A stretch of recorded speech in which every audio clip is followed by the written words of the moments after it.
Just Change was started, I think probably about 20 years ago now, nearly that, in India, when Adivasi or tribal indigenous communities formed their own tea producing and spice producing cooperatives and began to trade with other cooperatives direct. And because they were connecting with one another in a very immediate way, they were able to maximise. Well, first of all, they were able to agree prices rather than be dictated by the commodity market, and also put all the surplus back into their communities. And then 12 years ago, through various connections, they got the idea of trying to do the same sort of thing on a global basis. So we're the UK end of a Just Change network that stretches from producer co-ops in India to low-income communities here, trading directly to keep the prices as low as possible, and also to make sure that all the surplus goes back into our communities. And why should consumers support your products over cheaper imported alternatives?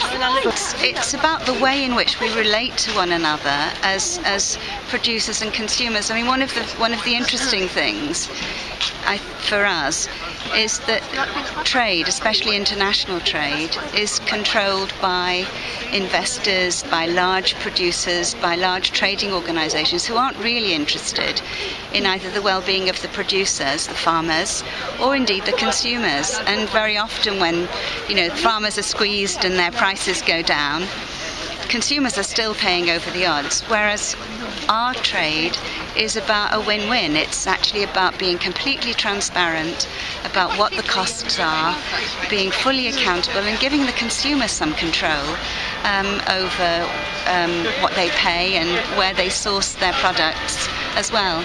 And what does the future hold for Just Change?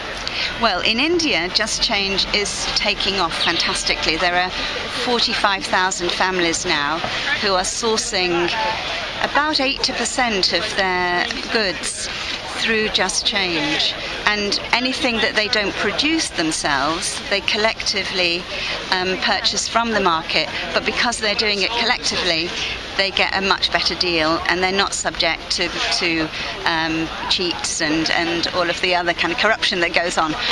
So in India, it's amazingly strong.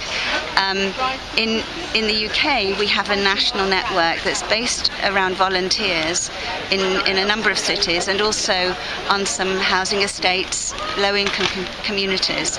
And we're in the process, really, of growing the idea, telling people about it, and trying to increase our turnover. This is a local honey made in Oxfordshire and the Cotswolds. It is locally sourced from around the area.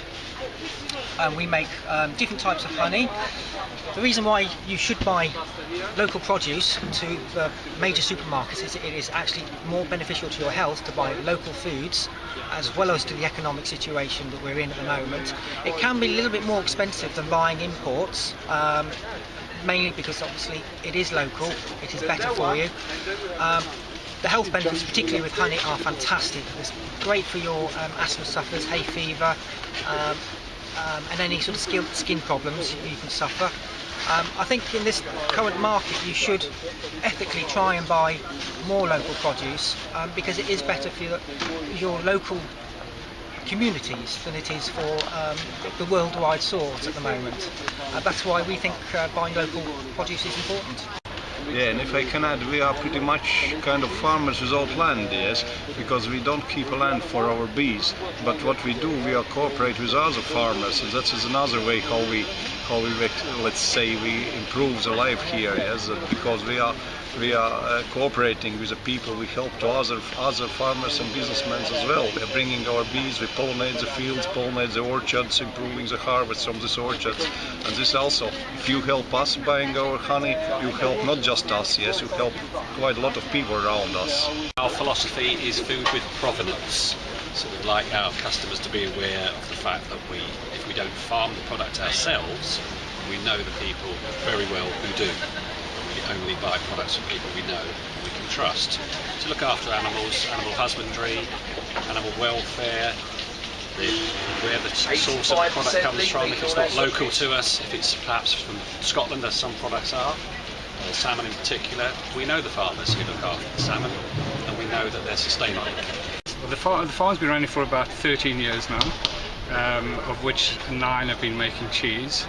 Originally when the farm started, we ran 600 goats on the farm and we milked for a dairy. About 5 years after we started, Ellen and Angela owned the farm, received a letter saying that they had 2 months and then the dairy was no longer going to take our milk because they were importing it from Holland. So that created a bit of a problem, and at one stage they were pouring milk out onto the fields because there was nobody to take the milk. They couldn't find a market for it. So they decided one day to either pack up and go and work for somebody else, or learn to make cheese. So they taught themselves to make some soft cheese, and then they brought in a couple of hard cow's milk cheeses and added flavours to that. And then through the next 9 years we've developed a range of hard cheeses as well as the soft cheeses. And 65% of what the goats eat is produced on your land, is that correct? Well, I think it seems to be 85. Yeah, all the grass. I mean, their main feed is grass.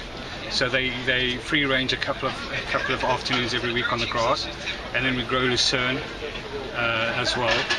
We're hoping to get another field in the next couple of months where we'll be able to plant things like beans and that type of stuff, which will then go into the animal feed, the high protein feed that they get when they milk. So, do you consider the locally sourced food industry to be sustainable? I mean, given the current economic climate, a lot of people are tight on money. It depends on what you want, because I believe in buying foods from farmers markets and from your local greengrocer. You can buy the quantities that you need rather than a pack of 6 when you only need 3 or something. So that way you can, although the unit price might be slightly more expensive, you may not have to buy as many or forced to buy something that somebody else has packed. And what does the future hold for Wobbly Bottom Farm? Well, it's very bright at this stage. I mean, we're starting to wholesale to hotels, restaurants, those type of things as well. Yeah, we're pretty positive. We're hoping to increase our production in the next 3 or 4 years with some new equipment. Yeah, we're pretty positive. You know? What do you think of the mod pie? Yeah, it's really good. Yeah.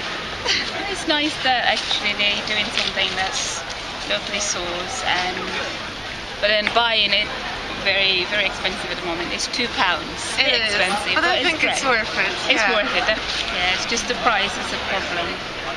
Yeah, but I like the issue about fair trade and things like that, because I'm from Africa and you do see a lot of good things being sent over, and the people actually that farm it don't have anything to show up for it. It's quite cheaply bought but sold very expensively. So and it's good to see where your money is going. Yeah. It's basically the people producing the food, so you're cutting out all the people in the middle. Yeah. Would you recommend the chocolate cake? Definitely. Oh, absolutely. And it has glitters as well, so it's for the jazz or whatever they call it in Essex. No, I don't know. Yeah.